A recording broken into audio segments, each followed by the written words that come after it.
तो सवाल ये है, क्या एक कड़वा पल जिंदगी भर की मिठास को सच में खत्म कर सकता है? चलिए, वफादारी और एहसानमंदी के बारे में एक बड़ी दिलचस्प कहानी के जरिए इस सवाल का जवाब ढूंढते हैं। ये कहानी है लोगमान और उसके मालिक के बीच के एक बहुत ही गहरे रिश्ते की। एक ऐसा रिश्ता जिसकी परीक्षा हुई एक मामूली से तरबूज से। और कमाल की बात यह है कि उसी तरबूज ने उनके रिश्ते की गहराई को सबके सामने ला दिया। तो इस पूरी कहानी की जो नींव है ना, वो इन दोनों के बीच के गहरे रिश्ते में ही छिपी है। चलिए, सबसे पहले ये समझते हैं कि आखिर उनके इस रिश्ते में ऐसा क्या खास था। देखिए, एक तरफ था मालिक। वो सिर्फ अमीर नहीं था, बल्कि बहुत ही दयालु और नेक दिल इंसान भी था। और लुकमान के लिए उसका जो प्यार था, वो तो कमाल ही था।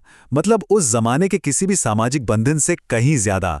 सच तो यह है कि वो उसे अपने बच्चों से भी बढ़कर चाहता था। जरा सोचिए इस बारे में। ये एक मामूली सी आदत उनके रिश्ते के बारे में कितना कुछ बता देती है। ये उस गहरे भरोसे और इज्जत का सबूत थी जो मालिक के दिल में लोगमान के लिए थी। और यहीं से कहानी में एक बहुत बड़ा मोड़ आता है। एक मामूली सा तोहफा उनके रिश्ते का इम्तिहान लेने वाला था। एक ऐसा इम्तिहान जिसके बारे में किसी ने सोचा भी नहीं था। तो हुआ यूं कि ये नायाब और खास तोहफा पाकर मालिक के मन में जो सबसे पहला ख्याल आया, वो था इसे अपने सबसे भरोसेमंद साथी लोगमान के साथ बांटने का। ये उसके गहरे लगाव का एक और सबूत था। लोगमान को इतनी खुशी से खाते देख मालिक का दिल भी खुशी से भर गया। वो उसे एक के बाद एक फांक देता रहा, मानो अपने प्यारे दोस्त की खुशी में ही अपनी खुशी देख रहा हो। अब तरबूज लगभग खत्म हो चुका था, सिर्फ आखिरी फांक बची थी। तो मालिक से रहा नहीं गया। उसे भी तो चखना था कि आखिर वो कौन सी मिठास है जिसका लुत्फ लोगमान इतनी देर से उठा रहा था।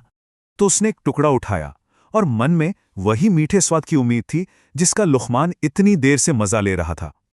पर एक ही पल में उसकी सारी उम्मीदें टूट गईं। तरबूज इतना कड़वा था कि लगा जैसे जहर खा लिया हो। उसका मुंह जलने लगा और सांस लेना तक मुश्किल हो गया। पूरी तरह से हैरान और परेशान होकर मालिक ने लोगमान से पूछा। उसकी आवाज में यकीन नहीं हो रहा था, तुमने ये कैसे किया? और अब हम कहानी के सबसे अहम मोड़ पर आते हैं। लोगमान का जवाब वो सिर्फ मालिक को ही नहीं, बल्कि हम सबको भी चौंकाने वाला था। सोचिए, ऐसी हालत में कोई क्या कह सकता है, कोई कैसे समझा सकता है कि उसने जहर जैसा कड़वा फल मुस्कुराते हुए खा लिया? पता है, लोगमान का जवाब उस तरबूज के बारे में था ही नहीं। वो तो एहसानमंदी के बारे में था। उन अनगिनत मेहरबानियों के बारे में था जो उसके मालिक ने उस पर की थीं। और ये कि एक कड़वा पल उन सब के सामने कुछ भी नहीं था।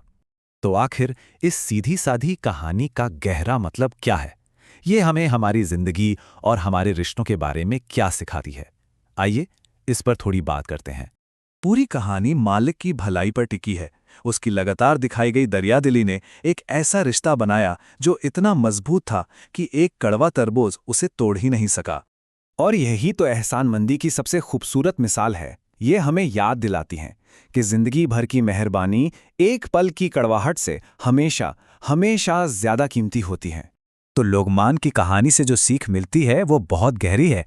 ये हमें याद दिलाती है कि रिश्तों में हमारा नज़रिया कितना मायने रखता है और सच्ची वफादारी जो है ना, वो वक्त के साथ की गई छोटी छोटी नेकियों से ही बनती है। ये कहानी भले ही सदियों पुरानी हो, लेकिन इसका पैगाम आज भी उतना ही सच्चा है। ये हमें रुककर सोचने पर मजबूर करती है कि हम अपने रिश्तों को कैसे तौलते हैं। क्या हम सिर्फ कड़वे पलों पर ही ध्यान देते हैं या फिर जिंदगी भर की मिठास को भी याद रखते हैं?